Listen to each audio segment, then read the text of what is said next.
do tempo dos nossos cotas, quando éramos um por todos e todos por um.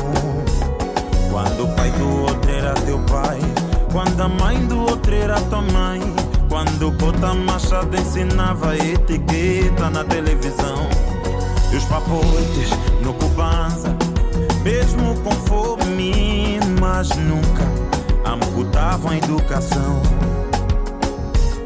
O respeito pelos mais velhos fazia parte da essência de todos os angolanos. Hoje em dia tá paiado, Canuco já não sonha. O pai que devia cuidar do filho, tambor abandonado. Hoje em dia tá paiado, Canuco já não sonha. O pai que devia cuidar do filho, tambor abandonado.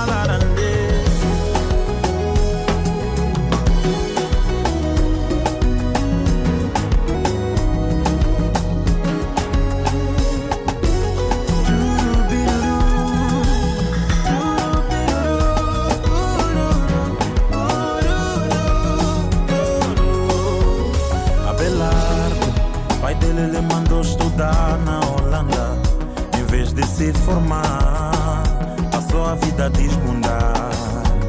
Hoje vê, sofrimento é sofrimento, sofrência é só sofrência.